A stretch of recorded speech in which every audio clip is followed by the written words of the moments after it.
Hello, everybody, and welcome back to another episode of the Two Footed Tackle podcast.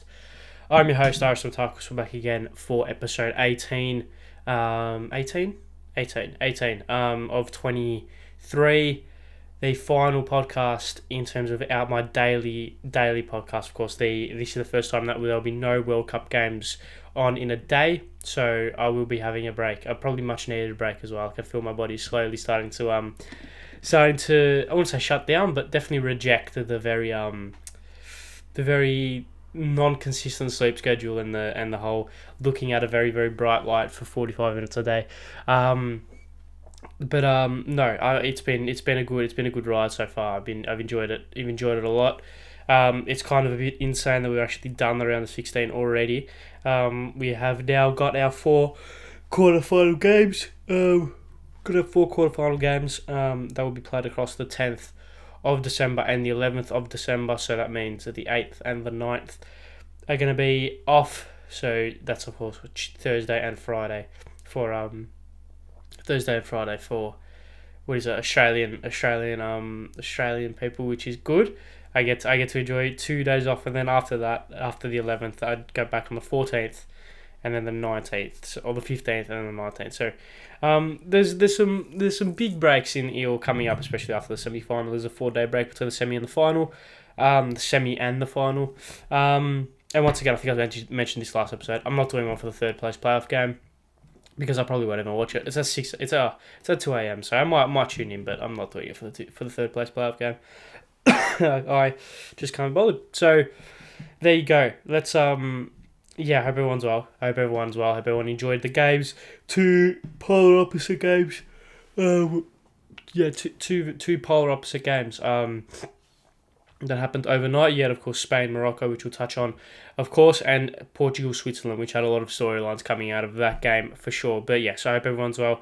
Hope everyone enjoyed it. I hope everyone enjoyed the games, and I hope everyone is just well in general. Before we start things, I want to implore you all to subscribe to Two Footed Tackle Podcast on YouTube. Like the podcast, notification bell, all that good stuff. It would mean the world to me as always, and it would mean the world to me as always. Share it around. Appreciate the support so far on every episode, and in the 3-day break or in the 2-day break between the round 16 and the quarters, share it around. Let's say share it around. Give it some love, and tell people that it's been pretty good. I think. I hope people have enjoyed listening to this as much as how I've enjoyed making it every day, despite it ruining my sleep schedule, despite it draining me. I enjoy it. It's the sacrifices you're willing to make. It is what it is. It's a very enjoyable experience. But let's crack things on and let's start things once again. Probably going to be a slightly shorter podcast, like yesterday's was. Only 35 minutes yesterday, so this one will probably border on 35 minutes as well. Or probably border on 35 minutes as well, maybe even 30 minutes. So I guess we'll just have to wait and see. It's very difficult speaking about only 2 games. Especially when one of those games isn't your team. Isn't your team, put it that way. So yeah, let's crack things on with Spain and Morocco. Let's start there. Of course, that was the 2 a.m. kickoff. So we'll go with that one first. And this was a very, very interesting game, to say the least. Very interesting game. Of course, Morocco have been the shock of the tournament, I think, so far. They of course topped their group. They didn't lose a game. They topped their group. They defeated. Who did they defeat? Belgium. Yeah, they drew to Croatia, beat Belgium, and beat Canada. So they were, of course, very, very had a lot of momentum. I should say they were riding high on a lot of momentum heading into the round of 16. And they were coming up against Spain, a Spain side who was I wouldn't say underwhelming, but didn't finish top of their group, which is something that they probably would have aimed to aspire for pre-tournament. But it probably worked out better for them, because if they finished second, they would have versed Croatia. So if they finished top, they would have versed Croatia. So I mean, I say worked out better for them. They lost. So I don't know how well that actually worked out for them.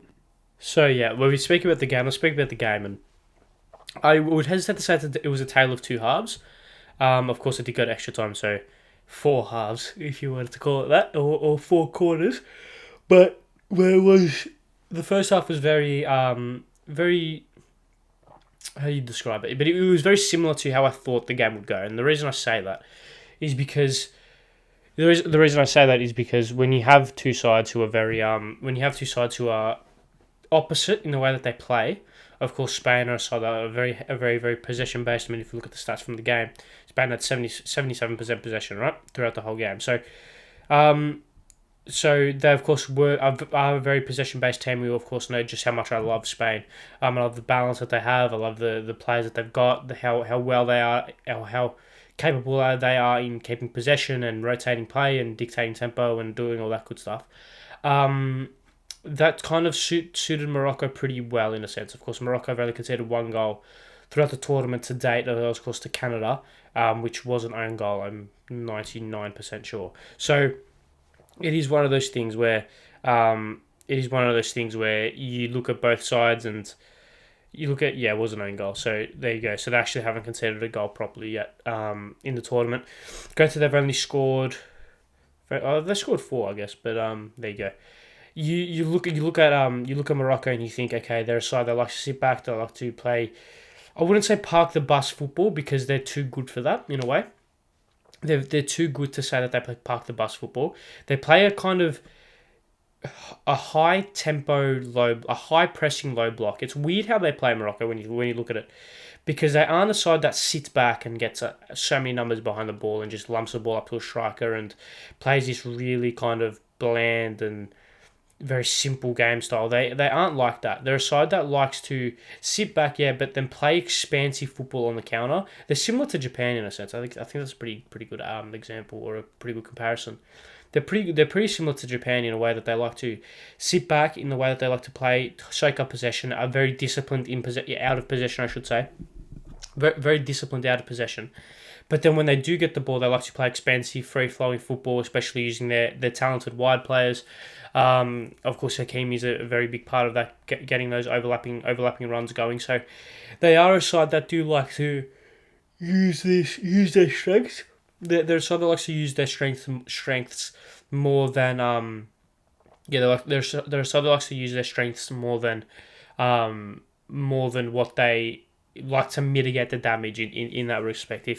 So they're a side that's main focus is to exploit their strengths rather than hide their weaknesses, in a sense. So I feel like that's a pretty good way of playing football. It's a very exciting way of playing football, no doubt. And when your strengths are Achraf Hakimi, Hakim Ziyech, these very talented players, especially on the ball, very technically gifted. Of course, Hakimi, we all know the pace that he's got and the physical ability and the athleticism that he's got. So when you do offer that, when you do have those two players as your real key players who offer that massive, or who have those massive strengths, playing to those strengths just is a lot more of a exciting way of playing football rather than just sitting back. The first half was I wouldn't say the first half was even, but the first half posed a lot more threats for Spain than what the second half did. I think when you look at the first half, Spain were just testing out the waters, playing a little bit of cat and mouse in a sense, and just trying to tease Morocco a little bit, try and see whether or not they would overexpress themselves, where they can be hit on the counter quickly. But Morocco were very disciplined out of possession, especially when they turned the ball over. They were very disciplined. They didn't really allow Spain to get any kind of free space in a way, and like get that like free easy chance off the turnover. As soon as they turned the ball over, Morocco they were sitting back in their defensive structure very quickly, very structuredly, very disciplined as well. So it is one of those things where Spain wanted to see how Morocco were going to play, and Morocco kind of told them very quickly that we're not going to give you an inch, especially out of possession. We're going to be very disciplined, we're going to be very tight, and we're going to be willing to kind of just hold whatever you've got and repel whatever you've got. Of course, the first half comes and goes. No real highlights to come out of that, I don't think, unless my memory serves me incorrectly. But then the second half is a lot more of a different story. The second half was a Spain domination. I think that was pretty obvious to anyone who was watching the game. And to be honest, the rest of the game was really a Spain domination. It was I wouldn't say masterclass in possession, because Morocco kind of did go into halftime and kind of just sit back kind of just sit back and kind of wait for Spain to try and make a mistake. But Spain, of course, so gifted in possession, right? So technically gifted, so calm in possession, so composed that they don't really give up any mistakes. They don't really give up any mistakes. They very rarely turn the ball over. They are very rarely profligate, especially in the final third. They pick the final pass 99. They pick the correct final pass 9 times out of 10. It seems like, and it's pretty much finishing that lets them down most of the time. But that second half was just a domination. If you bring up the stats, from that second half, yeah, it was 81% possession to 19. 9 shots, one big chance created, 370 passes to 90. Yeah, it was just a lot of possession for Spain. 15 clearances to 3 going Morocco's favour, which just goes to show just how under the cosh they were.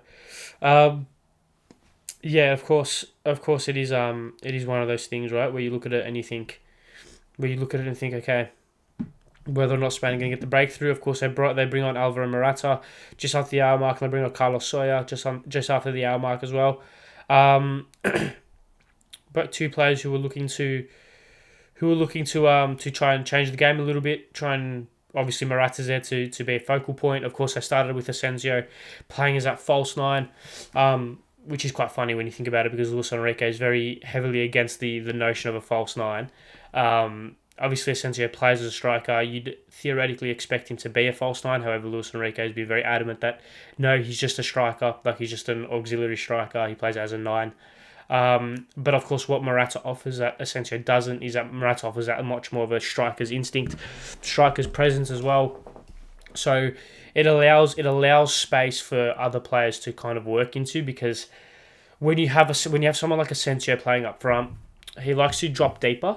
Not really press across the back line and get on that press the last shoulder and try and get in behind. He likes to drop deep into that half space, into that almost zone 14 role, which I've mentioned quite a lot in this podcast.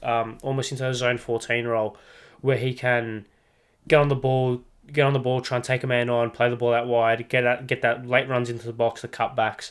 And what that allows is that it kind of congests that space, because you just have another player there, which means you have another player for Spain, which means you have another player for Morocco to man him up. That just overall congestion from that type of striker limits a lot of space, because you don't have those runners coming in behind unless you have inverted wingers with the overlapping fullbacks.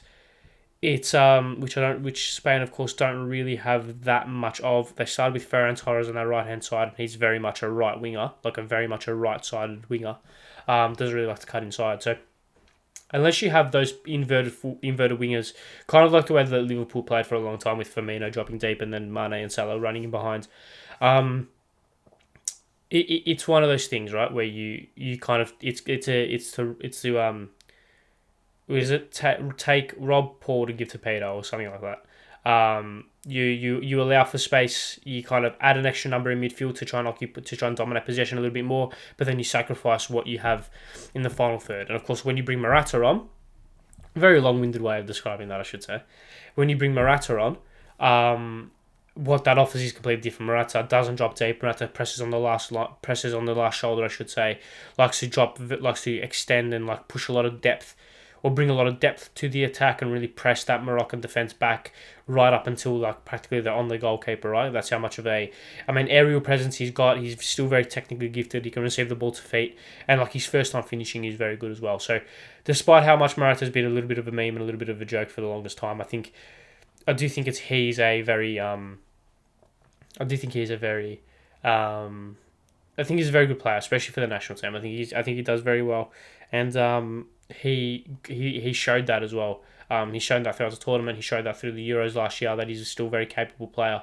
But he offers something very different to when you get from Marco Asensio, or even like a Dani Olmo if they play him up front. So, of course, they bring on Nico Williams as well for Ferran Torres, pretty much a straight swap there. They bring on Ansu Fati for Dani Olmo just after extra time. Swap the left backs around. And then, of course, it goes into the 118th minute, where, of course, both sides couldn't find a breakthrough. Spain continued their domination into extra time. It was a a whitewash in that mate. Literally from the second half onwards, Spain absolutely dominated. I mean, if you bring up the stats, so obviously in the first half, Spain only had 69% possession, but Morocco had more shots. In the second half, Spain had 81% possession, and then in the first half in extra time they had 81% possession, and then in the second half of extra time they had 87% possession. So it's one of those things where Spain just dominated the ball, they just couldn't find the breakthrough, and despite them playing like this, and despite me adoring the way that they play, I think that's pretty obvious in this podcast how much I really like to watch Spain. In the way that they like to play, in how balanced they are, in how fluid they are, balanced in terms of their positional plays, just second to none. It's so disciplined, it's so structured, it's so good to watch.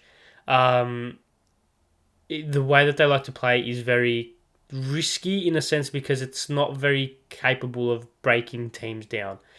They do rely a little bit on individual talent in the final third, a little bit. Not as much as other sides do by any means, but they do a little bit. But what their system does is that it's so good at keeping possession in the middle third. They're one of the best sides, if not the best side. I'm going to say football team in the world, maybe barring Manchester City, who are able to keep possession. They're just so good. But the give and take of that is, when you don't break teams down, it does be a little bit. It is a little bit boring. It is a little bit not that good to watch. When you can't break teams down, it's just pass, failed pass into the final third, get that ball back, and then keep doing that again. It is one of those things. I say that phrase a lot. It is one of those things. But no, of course, Spain couldn't find the breakthrough. It goes all the way to extra time, all the way to the back end of extra time, where Pablo Sarabia is subbed on for Nico Williams and Bader Benoun is subbed on as well for Morocco. Now I want to bring those up in just in a moment. The reason why I brought that up will be made apparent just in a moment. Game goes to pens. Sabiri scores the first one. Pablo Sarabia hits the post for the second one. Hakim Ziyech rifles it down the middle for the second one. Carlos Soya gets his spot kick denied. Bader Benoun gets his spot kick denied. Busquets gets his spot kick denied, and then Achraf Hakimi with the ever so delicate, ever so cheeky chip to seal the game. Now, where do we start from this? Firstly, what is with penalties and being fucking dreadful this tournament? Of course, Messi's missed 2 pens, I think, so far. You had the pens for the Japan Croatia game, which were abysmal. The pens here have been abysmal. Lewandowski has missed 2 pens, I think, or he definitely missed 1 and had to retake it. I can't remember. What is with penalty misses this tournament, man? It's seriously fucked. So many people are missing pens. So many people are missing pens in terrible ways as well. I mean, all 3 of the spot kicks for Spain today were abysmal. And yeah, I mean, I don't know if people are practicing them. I don't know whether or not that's a thing anymore. But I think people need to start practicing them. And the reason why I wanted to bring up the substitutions of Benoun and Sarabia is that both players missed the penalties. Both players were subbed on for the penalties, and both players missed the penalties. Surely, after the Euros, surely people watch the Euros, right? People watch the final of the Euros. If not, they didn't watch it. They definitely know of it. Surely people from that point onwards would have put a blanket policy over the penalty shootout, and that is, don't bring anyone on. Don't bring anyone on for a penalty shootout. It doesn't work. 9 times out of 10, it doesn't work. Of course, in the Euros, it was Marcus Rashford and Jadon Sancho who were subbed on for the pens. Both players missed crucial penalties as well. And here again, Sarabia missed a crucial pen. Really, if Sarabia scores that pen, it's probably a completely different penalty shootout, right? And even still, Benoun missed the penalty where if he scored, they would have won, right? Yeah, if they scored, they would have won, I think. Is that right? Yeah. If they scored, they would have won. Yeah, because it would have been 3-2. The max it could have been was 3-2. Because they would have had... They would have 3 penalties left. No, my mistake. Could have been 3-3. Okay. So they would have been closer to winning than what they would have been. Anyway, my point stands. Don't do it. It's just stupid. If you're going to bring a player on for pens, bring him on in the 105th minute, where he can have at least 15 minutes on the pitch, where he can get the ball, have a couple of passes, exert some energy, get a tackle, get a 50-50 going, win a header, like where he can get involved in the game, get a feel of the ball. How many times have people? I mean, you can do research on famous penalty shootouts, right?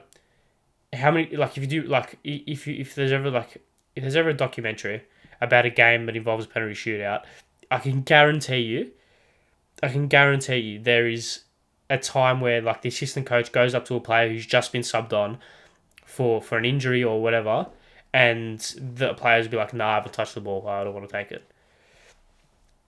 You just don't do it. Just don't do it. It's stupid. I hate it. That's one of my most hated things about football, because surely your players can just take a pen. It's 12 yards, man. It is 12 yards. Just welly it. Just put your foot through the ball down the middle like Ziyech's pen.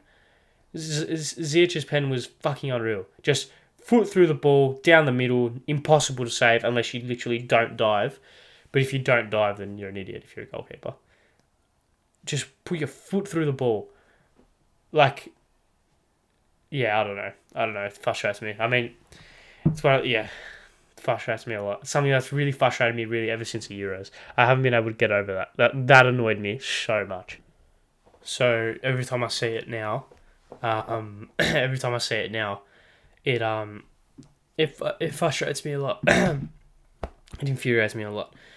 Okay, are we done that game? I think we are done that game. Anything else I need to speak about? No, we're done that game. Okay, let's move on. Portugal, Switzerland. 22 minutes. This should get to 35, hopefully. Fingers crossed. If not, I'll force it to get to 35. Okay, Portugal, Switzerland. 7 goals. 7-goal thriller. But before we start, we need to speak about the man which I mentioned last podcast, and his name has been shunted into the limelight even more. Of course, Cristiano Ronaldo. Now, fucking Ronnie.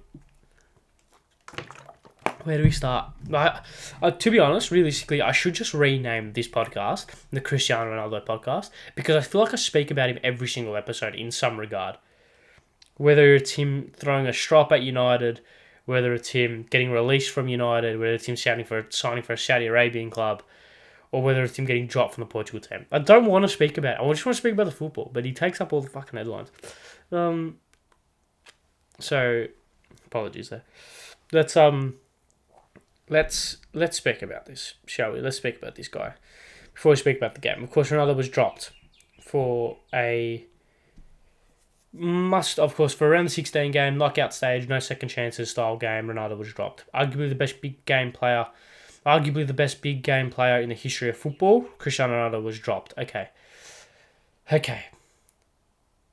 Apparently there was rumours going around pre-game that there was some unrest within the dressing room because of Ronaldo. The manager wasn't happy with his behaviour, etc., etc. Now, of course, Ronaldo hasn't had the best of tournaments. Of course, he tried to take the Bruno Fernandes goal, which I reckon was that far away from his head. It's not even funny how far away from his head it was. It was, to me, it was night and day, right? But he tried to claim that goal. Of course, it wasn't. Of course, he didn't get it. It was Bruno's goal, and they had to get the Sneeko technology, the Ultra Edge technology on the ball to see the waves. But yeah, there you go. And of course, he was dropped. And of course, Speed was at the game. Everyone should know who Speed is. But if you've seen on Twitter the clip, which is quite funny. But where do we start with Ronaldo? Now, for the longest time, I wouldn't say for the longest time, but definitely at the start of, definitely when United signed him, I said, of course, this isn't about United. Of course, it isn't. But when United signed him, I said it wasn't a good signing for them because of the baggage that he has, right? And I think this translates into the national team very well.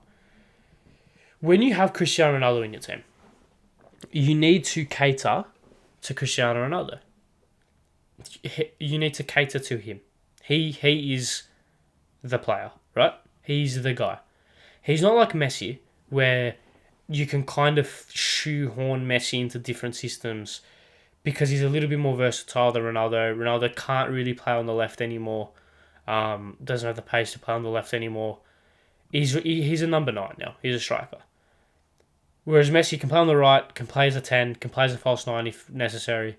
So the difference between both those players is you can kind of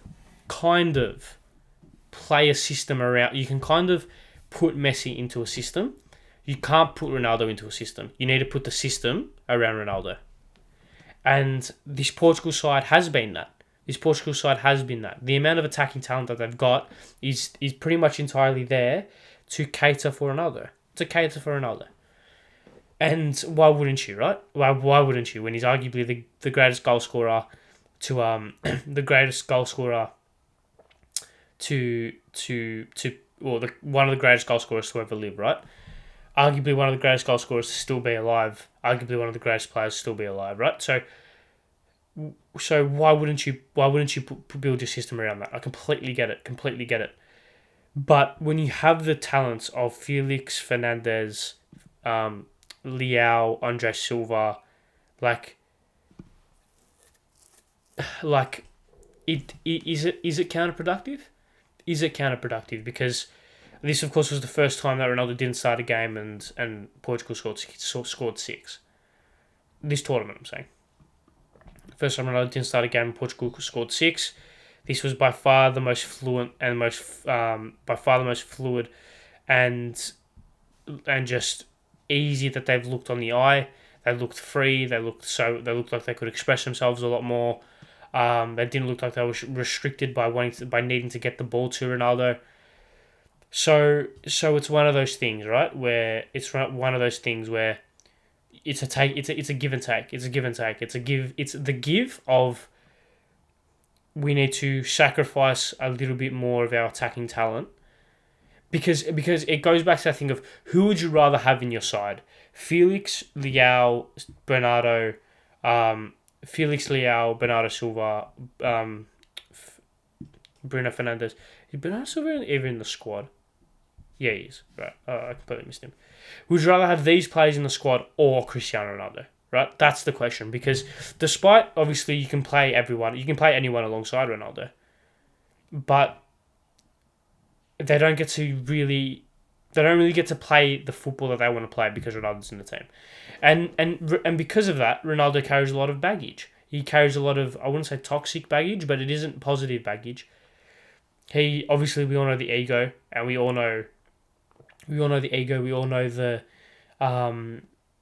the kind of it's me mentality, main character syndrome a little bit, but I mean, like I say this, but I also am fully aware of the fact that in order to be as good as Ronaldo is, you need to have an ego. You need to think, I'm the best.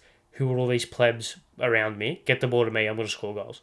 You need to have that mentality, right? The best athletes in the world, across not only across football but across sport in general, they have that mentality. The mentality of, it is me. I'm the best. When you look at like Kobe Bryant, Michael Jordan, LeBron James, Tom Brady, Messi, Ronaldo, even like other athletes in other sports, right? The mentality is, get the ball to me. I'm going to win us the game. That's what it is. Get the ball to me. I'm going to win us the game. Ronaldo has that mentality, and it's carried him to being one of the best players in the world, right? To ever play the game. But there's a period where, as a manager, you need to look at the facts and think, okay, we have this player who isn't at his pomp anymore. We're not talking about 27-year-old Ronaldo. We're not talking about 27-year-old Ronaldo that can take the ball past 3 men and score from 30 yards. We're talking about the poacher. We're talking about the player that needs everyone else to give him the ball to score. Ronaldo can't pick the ball up and score himself anymore. It's very rare that he does that because he doesn't have the. I mean, age is getting to him. He's 37 years old, right?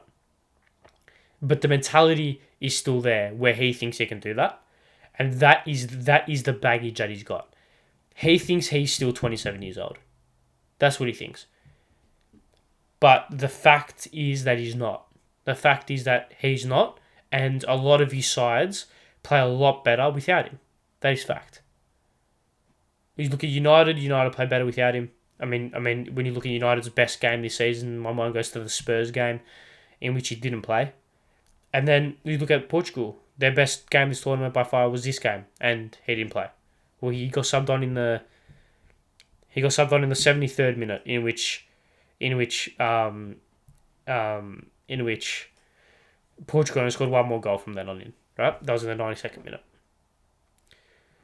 So you look at it and you think, okay, what happens now? What happens now? Because of course, he doesn't start. There's obvious reasons why he doesn't start.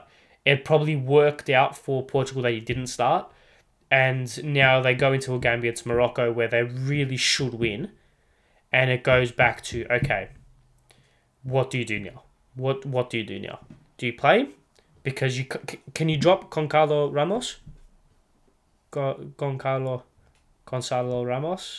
Ramos, I think. Scored a hat-trick. Scored a very, very good hat-trick as well. The first finish was brilliant. Very, very tidy finish.